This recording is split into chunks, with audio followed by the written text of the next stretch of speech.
So I'm interested also in the kind of normative aspect of it because, for example, there is no regulation on sexual orientation in federal law. And so the question I posed to people last year when I saw the banner is, if that sign said, have a problem with being Jewish, come to this meeting, we'll cure you, that would have been considered hate speech.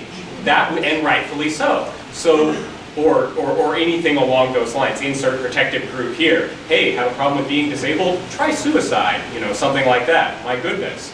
That would have been considered hate speech. But because there's no regulation, and because the Board of Regents had not, and for all intents and purposes still hasn't taken any move on that, it kind of leaves us in a bind from that normative perspective. And that's what I'm interested in, personally.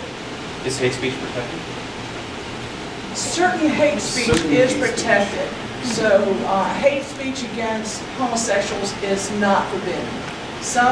Many universities have tried to forbid hate speech based on sex, race, homosexuality, and usually it backfires. That it's one of those things like Andrew was talking about, that it gives groups an end to say, to then claim that their free speech is being curtailed, and courts will usually decide in favor of more speech, not less speech. So hate speech codes have a very spotty history at UAF, so I mean at universities. I think if it incites violence towards people, it's considered more threatening to society and more active. Yes, and homosexuals and hate speech against homosexuals has been over and over not been protected. I mean, has been protected in that there's no specific rule against violence against homosexuals. There's rules against violence against people, so we're not allowed as U.S. citizens to murder people, but the motive doesn't matter if it's against against sexual orientation. It is against the law, specifically against the law, to kill someone because they're a woman, or to kill someone because of their color or their race or their national origin or their religion. But it's not specifically against the law to kill someone because you don't like their sexual orientation or their perceived sexual orientation. So the gay and lesbian movement has for years tried to get a special clause in hate crimes act, and has so far been unsuccessful, although the FBI has started to encourage local jurisdictions to keep stats on it, but that's uneven also. One other issue, I'm not completely yet certain of how all university rules run, but I was at Oregon, and while I was there was a white supremacist group that had was active on campus, and through an emeritus faculty got free room space on campus. And even with this, if there is a group that promotes hostility towards sexual orientation, if they get sponsored or supported by university funds, does that change it? If they get a free room and don't have to pay outside group rates, or if they have, most groups on campus are allowed one free banner at the Wood Center, is that in itself change the dynamic if all of a sudden they're being sponsored or funded through university funds? Well, from a rules perspective, knowing what, and Josh, you can back me up on this, the Student Clubs and Orgs guy, the interesting thing about that is they are required as a student club or organization to have open enrollment. Mm-hmm. So they would basically have to be welcome to the people they're hating, and if at any point they denied them, they would actually be stripped of the club's existence. So actually, if anybody starts a hate group, the thing to do is just bring a bunch of your friends that are in the group that's being hated against, sign up to join the club, and they'll disband.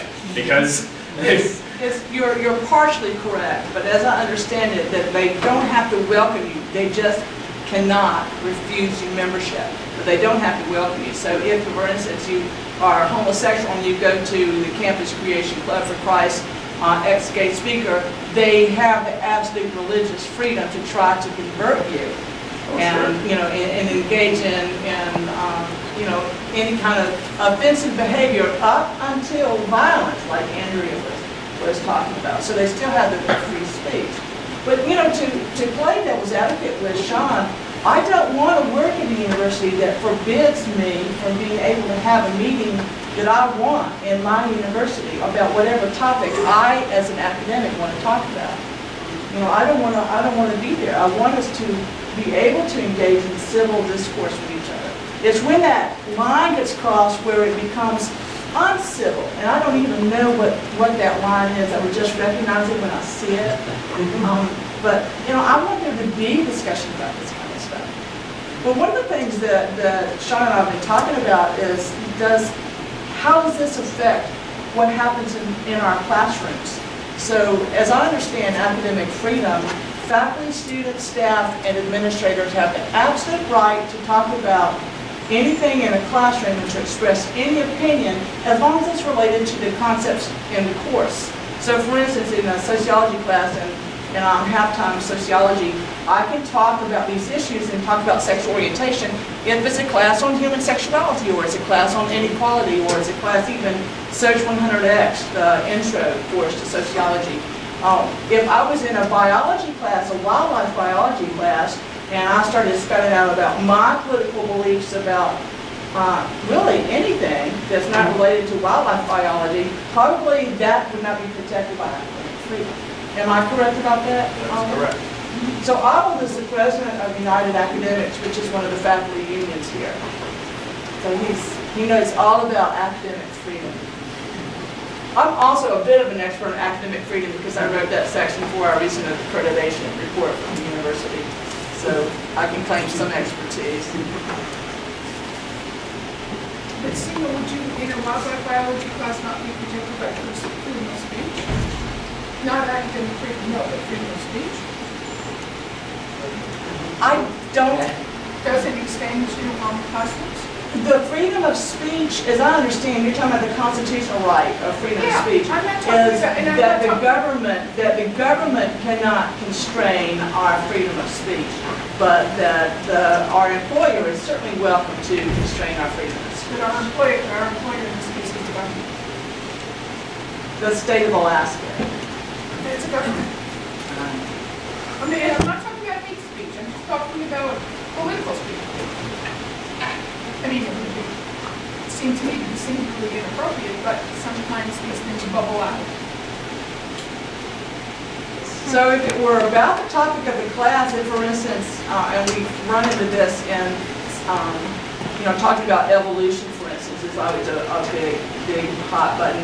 And I'm understanding that talking about the environment and being an environmentalist is difficult at UAF sometimes now, too. But I think that professors still have the right to control their classrooms, freedom of speech or not. Now, what do you do when it's the professor? If your wildlife biology professor is spouting off, criticizing your religion, attacking your religion in class, probably not a protection of free speech.